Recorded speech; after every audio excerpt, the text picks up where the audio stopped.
আমাদের পূর্ব রাষ্ট্রপতি এপিজে আব্দুল কালাম বলেছিলেন, if you want to shine like a sun, first burn like a San.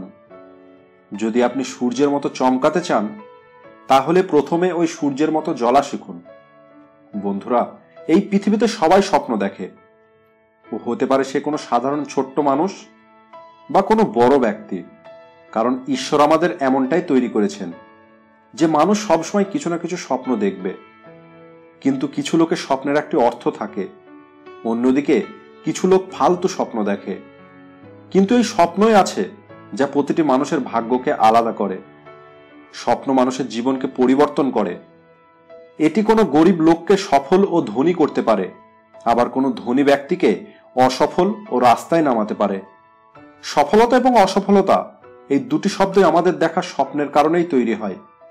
Thomas Alva Edison, Albert Einstein, Stephen Hawkings, এমন হাজার উদাহরণ আছে এই পৃথিবীতে যে কিভাবে কিছু শারীরিকভাবে অক্ষম এবং ছোটবেলায় পাগল বলা ছেলেগুলো এই পৃথিবীর মহান আবিষ্কারক হয়ে উঠেছে। এই সমস্ত লোকগুলোকে এই পৃথিবীর ভিড় থেকে আলাদা করেছে এদের স্বপ্ন।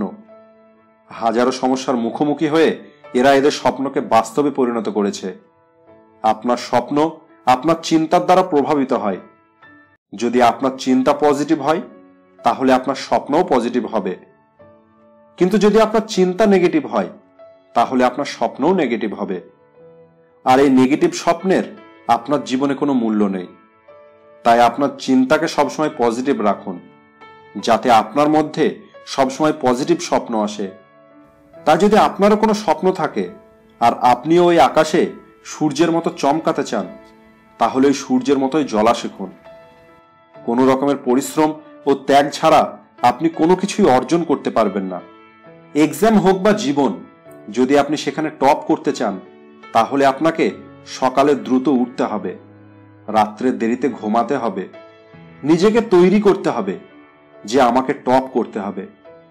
ওই সমস্ত জিনিস যেমন mobile, TV, internet, time pass, বন্ধু, আপনার গার্লফ্রেন্ড বা আপনার বয়ফ্রেন্ড, সবাইকে যে আপনার মনোযোগ নষ্ট করবে তাকে আপনাকে ছাড়তে হবে।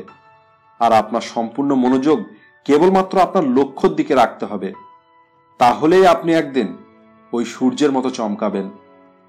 কথার সঙ্গে একমত হলে ভিডিওটিকে অবশ্যই লাইক করুন, শেয়ার করুন আপনার বন্ধুদের সঙ্গে। থ্যাঙ্কস ফর ওয়াচিং শেষ বিন্দু।